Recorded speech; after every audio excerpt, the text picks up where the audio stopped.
Innal hamdalillah nahmaduhu wa nasta'inuhu wa nastaghfiruh wa na'udzu billahi min shururi anfusina wa min sayyiati a'malina may yahdihillahu fala mudhillalah wa may yudlil fala hadiyalah. Asyhadu an la ilaha illallah wa asyhadu anna Muhammadan abduhu wa rasuluhu alladzi la nabiyya ba'dah. Allahumma shalli ala Muhammadin wa ala alihi wa sahbihi ajmain, amma ba'd.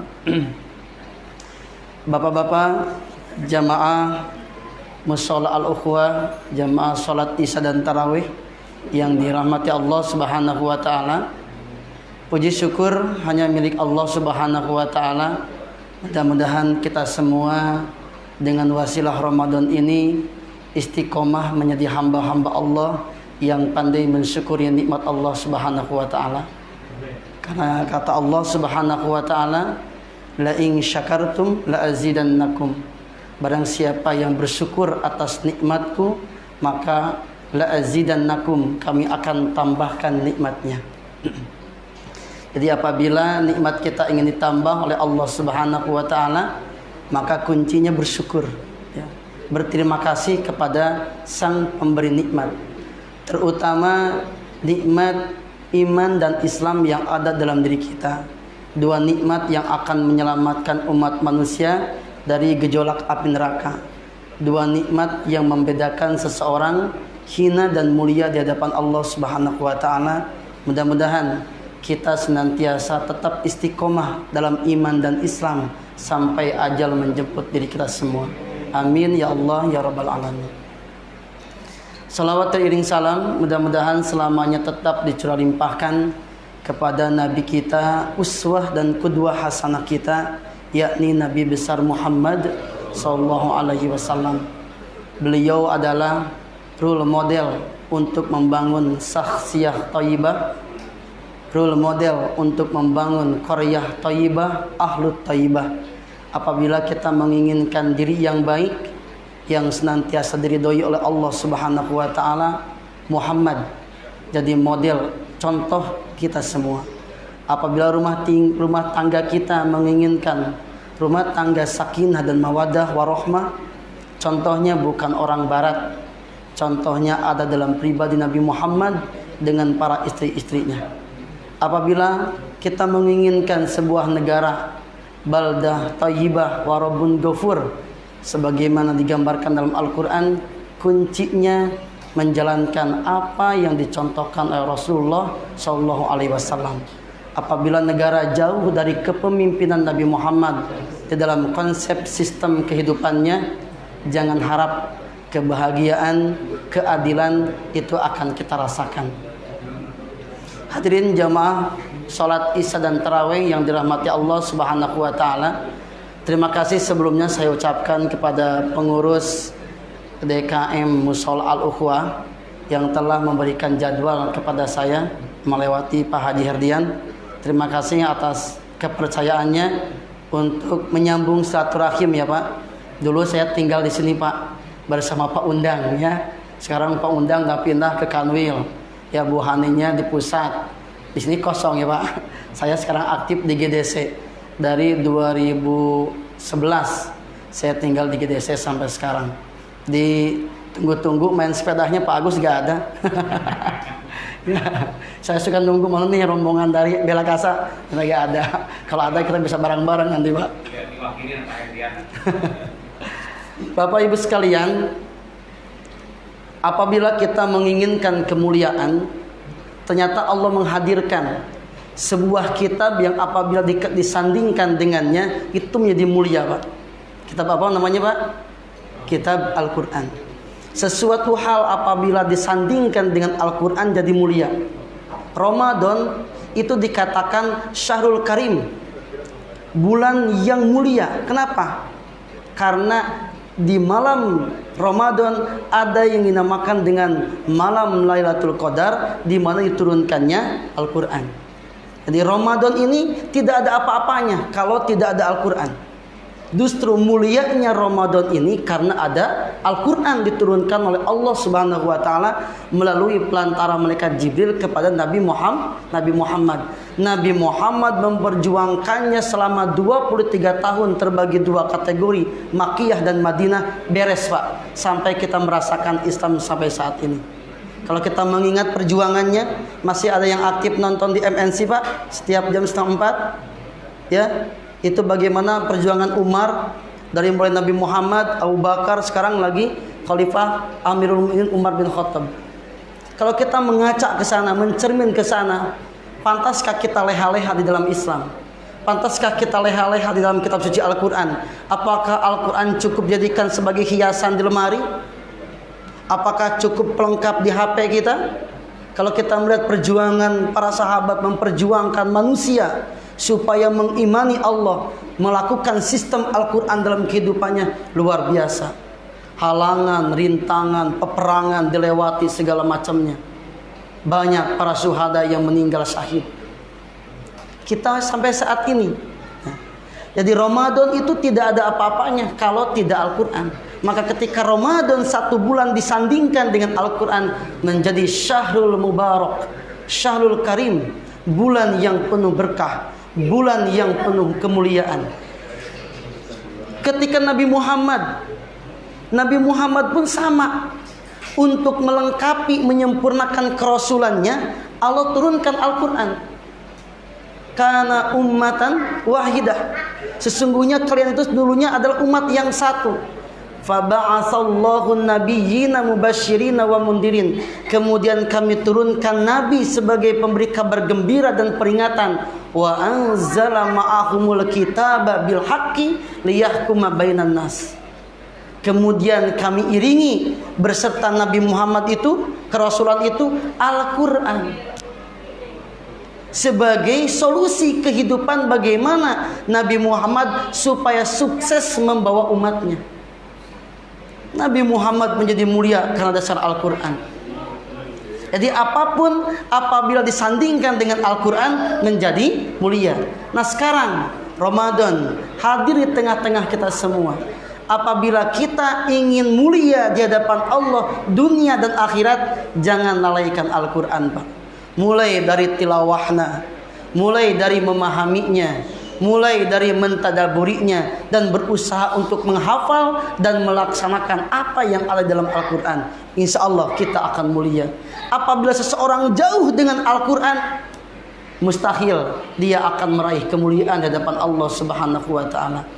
Wa minan nasi may yattakhidhu min dunillahi andada yuhibbunahum ka hubbillah walladzina amanu asyaddu hubbalillah. Dan ada di antara manusia yang menjadikan selain Allah tandingan, dan mereka mencintai tandingannya itu sama seperti mereka mencintai Allah. Padahal kata Allah, walladzina amanu, sedangkan orang-orang yang beriman itu adalah asyaddu hubbalillah, kecintaannya terfokus hanya Allah Subhanahu wa Ta'ala. Di dalam tafsir Ibnu Katsir, ada seseorang yang menggandengkan keinginan hidupnya mulia, ingin hidupnya bahagia, ingin hidupnya sukses, tapi disandingkan ke dalam tandingan-tandingan Allah. Mana tandingan Allah? Bapak Ibu bisa buka di dalam Al-Quran surat At-Taubah ayat 13. Di sana Allah menyampaikan ada 8 tandingan yang dijadikan manusia itu terfokus kepadanya. Kul in kana aba'ukum wa abna'ukum wa ikhwanukum wa ashiratukum wa amwalun iktarabtumuha wa tijaratun takhsawna kasadaha wa masakinu tardawnaha. Yang pertama, yang suka dijadikan tandingan manusia untuk lalai kepada Al-Quran dan kepada Allah adalah bapak-bapak. Yang kedua, anak-anak. Yang ketiga, usaha yang selalu kita usahakan, tijarah yang kita takutkan akan kerugiannya, rumah tempat tinggal yang kita bangga-banggakan, Nah terkadang itulah yang suka melalaikan kita untuk ingat, untuk dekat kepada Al-Quran dan untuk mendekat kepada Allah Subhanahu Wa Taala. Maka kata Allah, apabila yang 8 itu engkau lebih cintai daripada Allah dan Rasulnya, fatarabbasu hatta ya'tiyallahu bi amri. Maka tunggulah apa yang akan Allah berikan kepada kalian. Hadirin rahimakumullah, mudah-mudahan dengan wasilah Ramadan ini kita istiqomah di dalam iman, kita istiqomah di dalam keislaman, kita istiqomah di dalam ketaatan, sehingga berakhirnya Ramadan kemuliaan dapat kita raih. Salah satu contoh kemuliaan, Pak, seekor binatang yang namanya kupu-kupu. Tahu Pak ya? Dari mulai anak kecil, remaja, orang tua pasti takjub dan senang melihat indahnya seekor kupu-kupu. Tapi kalau kita tahu dari mana itu asal kupu-kupu, apa Pak? Ulat. Anak kecil, remaja, orang tua jijik geli melihat yang namanya ulat. Apalagi ya ulat hitam ya Pak Gus. Ya. Ulat berpikir Pak, ya. Di sini singkatnya, ulat berpikir bagaimana caranya supaya aku ini jadi orang yang jadi makhluk yang mulia, yang dicintai oleh semua manusia. Apa yang dilakukan oleh ulat Pak? Metamorfosis Pak ya. Dia berubah menjadi kepompong, membungkus beberapa hari, tidak makan, tidak minum, membungkus dirinya, berpuasa. Karena tidak ada yang makhluk yang Allah ciptakan kecuali ibroh untuk manusia. Ya Pak ya. Di dalam Quran surat An-Nahl, dari mulai Allah ciptakan binatang dan fasilitasnya, angin, lautan, api, segala macamnya. Karena surat An-Nahl itu salah satu surat yang mengupas tuntas tentang nikmat Allah. Itu dalam Quran surat An-Nahl.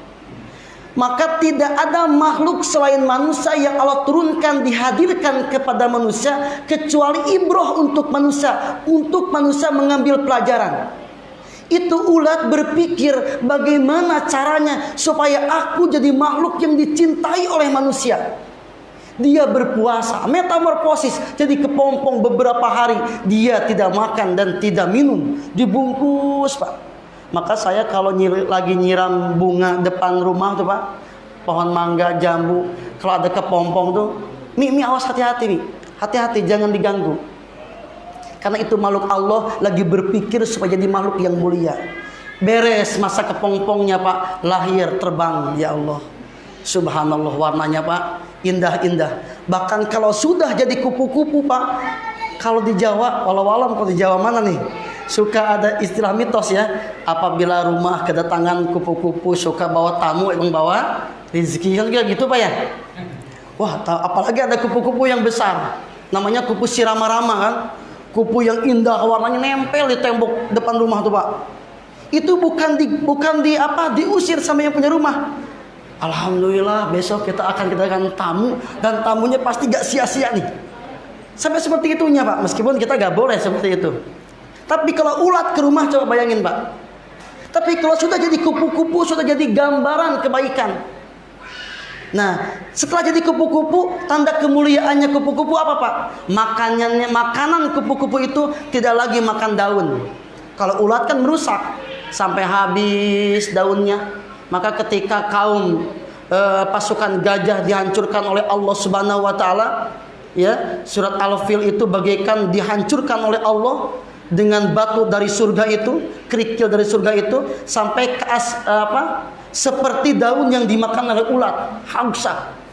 Tapi kalau sudah jadi kupu-kupu, dia hinggapnya ke bunga Pak.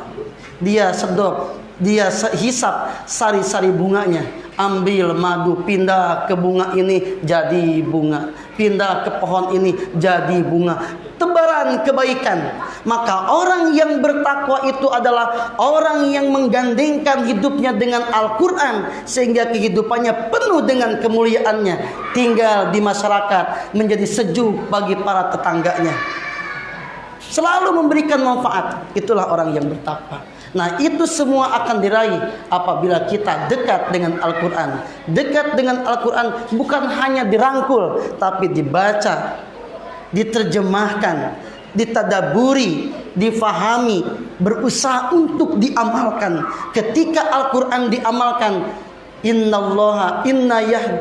inna hadal Quran yahdi lillati hiya aqwam. Sesungguhnya ini Al-Quran, kata Allah, jadi petunjuk, kabar gembira bagi orang-orang yang beriman dan orang-orang yang mengerjakan amal soleh. Mudah-mudahan kita semua dengan wasilah Ramadan ini diberikan kemuliaan dunia dan akhirat. Wallahu a'lam bishawab. Mungkin itu yang bisa saya sampaikan. Intinya mudah-mudahan kita istiqomah dalam keimanan, kita hidupkan Ramadan ini dengan senantiasa dekat berinteraksi dengan Al-Quran. Yang benarnya mutlak dari Allah Subhanahu wa ta'ala, yang salah dan kurangnya mutlak dari kebodohan saya pribadi. Wallahu a'lam bishawab. Wassalamualaikum warahmatullahi wabarakatuh.